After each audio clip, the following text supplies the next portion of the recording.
Hi. Right, so this is my first story.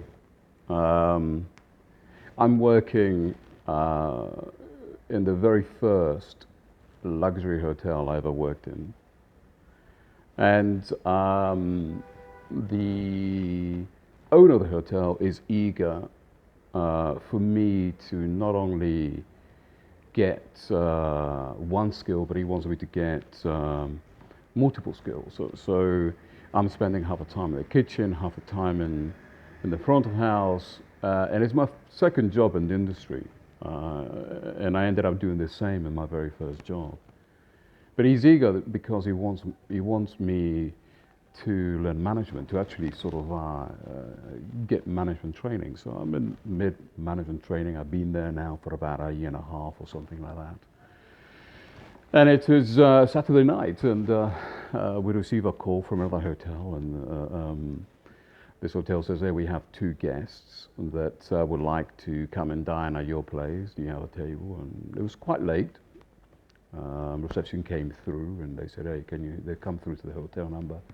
Can you fit them? And I said, "Yeah, get them in." And we happened to have literally one empty table of someone who had not turned up. It was January. It was sometime after Christmas, which is quite a quiet time for restaurants. But we were full apart from one table. I remember it very specific because it was a uh, very memorable tale or story. I mean, very, very memorable. Um, so these people arrive, and I'm actually chatting to two guests, which were our best guests. They will come every week, and they will have all of their special occasions at the hotel or the restaurant. And there were other people that had been before, so the restaurant was full of people that were familiar to us. Anyway, the table that we sat, these two people, was a table for four people. So it was quite a good size round table. And they sat down, and we gave them obviously water, the menus, eventually some bread, and all that kind of stuff. The lady got up, and she asked for where the bathroom was, and I escorted her. And there used to be one initial door, and then the other doors to go to the ladies or the gents.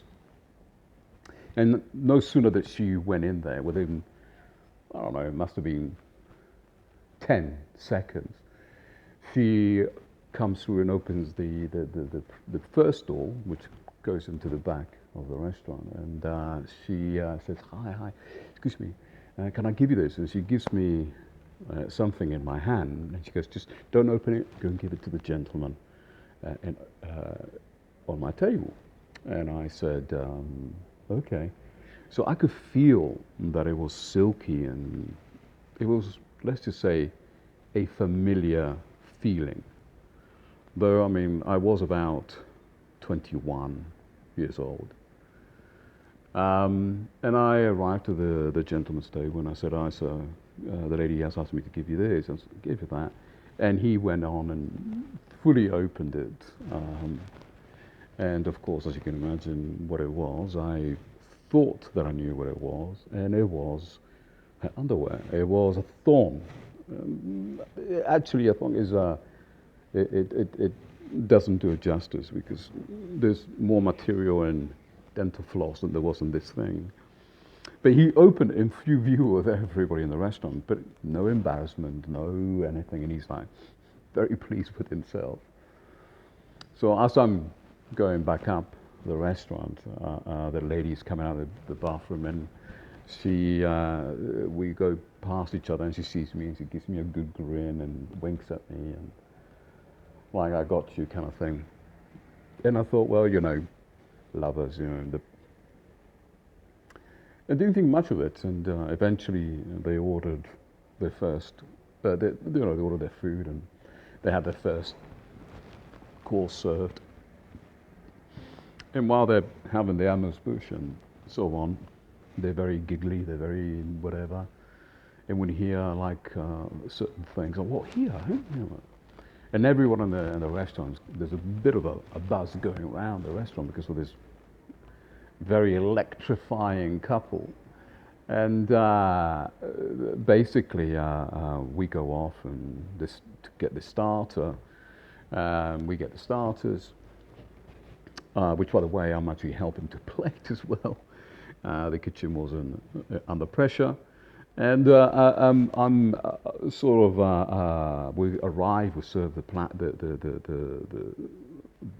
starters, we go off. And I don't know, maybe like 1 or 2 minutes later, I'm sort of popping my head around to see how they're doing and so on. And she's not at the table, I can't see her. But everyone's like, oh, this in the restaurant. You can feel it, right? And we're sort of going like, what the heck is all going on, sort of thing. And I went over and I heard like a thump. And I was like, what is that? And then I heard it again. And the people that were the regulars, who always bought me presents and birthdays and whatever, said, Sans, she's under the table. She's been there for a little while. And I'm like, she's what? And you can hear this dong, dong, dong, dong, dong, dong. And I'm like going, no way, no way. So I approached the table with all these other tables, tentatively looking to see what the heck I was going to do. And I said, so could I possibly have a private word with you? And he looked at me like, what, right now? And I said, yes, right now. And he's like, okay. And next thing you know, after another thump on the thingy, the lady pops up from under the table, right, and sits down and just simply starts eating. And the gentleman says, "Can I just have just 1 minute, and I will come and see you." Of course, no problem. And 1 minute later, he comes to the back of the restaurant, and I said, "Listen, I'm all for having fun. I'm all for whatever, but you know, I've got a restaurant full of places. It's not the kind of place you would do that. You know, it was the best restaurant in town, best restaurant in a long way around, and you know, we carry that kind of pride with us. Anyway, he said, "No, don't worry. I'm sorry about that. Blah blah. Don't worry. I'll look after you at the end." And so I said, okay, thank you, I appreciate it. You were mindful of everybody else and so on. And he goes back to the table, go away. And all through the rest of the evening, the rest of the courses, they are being naughty, they're being whatever, but it's passing. Let's just say it's passing. But everybody knew what was going on, you know. There was a lot of shaking and, you know, whatever. So I'm like, oh, bloody hell, you know, I can't wait for the evening to finish with these two. And eventually everyone started going home and saying goodbye, and I escorted everyone to the door, and I apologized for certain things and whatever. I said, oh, there's nothing you can do about it. And there was one lady who said, well, you should have kicked them out and so on. And I'm like, you know, I would have if it had continued in the way, so that, you know, they listened to my warning, and though I knew they were still being naughty, it wasn't anything that, you know. Anyway, so I come to the end of the evening, and by dessert time, and they said, oh, can we have a dessert with our coffee in the lounge by the fireplace? And I'm like, oh, thank God for that. Yes, of course. So we serve them out there and whatever, and they're sitting down, they're actually having their coffee and their dessert and so on. And we proceed to sort of clear down the restaurant and clean down and prep and whatever. And we're sort of every so often popping in, and then we stop popping around. They look nice and chilled and whatever. And we sort of at the back of the restaurant waiting to eat our meal. It's like 1:30 in the morning, 2 o'clock by now. And we're thinking, oh, When are they going to disappear? Anyway, lo and behold, I remember it was an Australian, we had a new Australian receptionist who, she was traveling around the world and taking different jobs to pay and whatever. And she was the most mature one out of all of us, and to be frank. I mean, she was a lot older than we all were, if I remember correctly.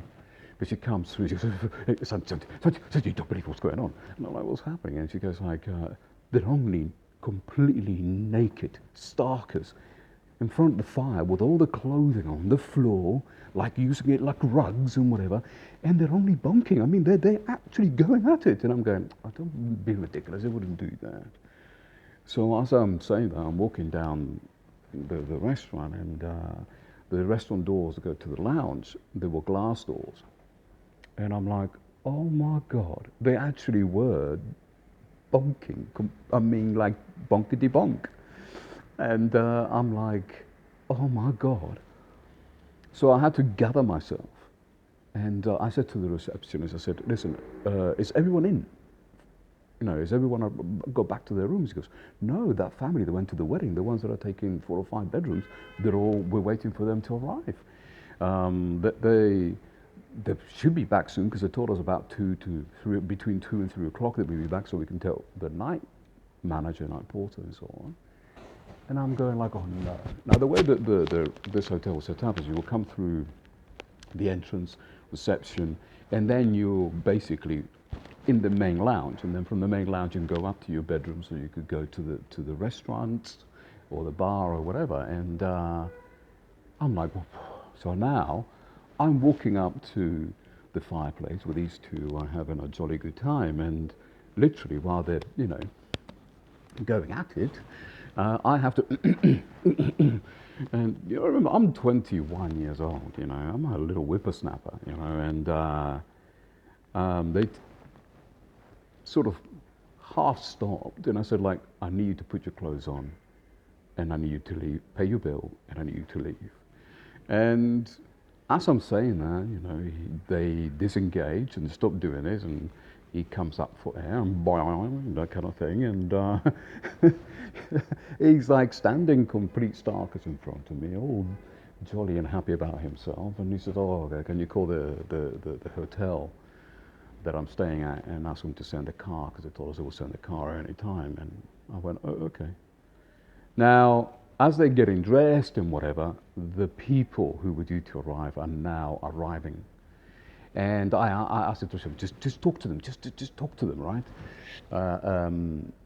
So while, listen, this girl is not even attempting to get dressed that quickly, but he had one of those Burberry rain Max, you're wearing like a beige Inspector Clouseau kind of thing, And she just wrapped herself around with that, and he put his clothes on, and people came through and said, good night, hi, how are you, good night. No one was aware of anything of what just happened. And a few minutes later, we told her the car had arrived, and she's like, oh, darling, I don't want to put my shoes on. Would you carry me? And he looks at me and goes, oh, man, I'm really sorry about tonight, but listen, I'm away from the wife, and I just wanted to have some fun. And I'm like, and in my mind, I'm going like, well, okay. And these Macs, they've got like a slit straight down the back. And as he's lifting her, and carrying her, I go off to hold the outside door, and I'm on a lower step, and he's coming through. He's already quite a tall chap, and I remember vividly, this was, the early 90s. Women didn't trim like they do today, and in full view, because he's holding it up like that, in full view, this thing is just coming at me like this.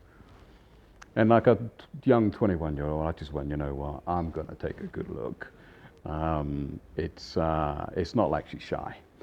And off they went, and as he went, he gave me £500, which is a lot of money back then, extra on top of the actual 12% that we used to put in on the bill to share with everybody. And to this day, I remember that day so vividly. So it's like, even as I'm telling it now, I'm remembering a lot of details. So that's one of the stories of my early career. And guys, share yours with me. Share yours with everybody. Share your story. Bye.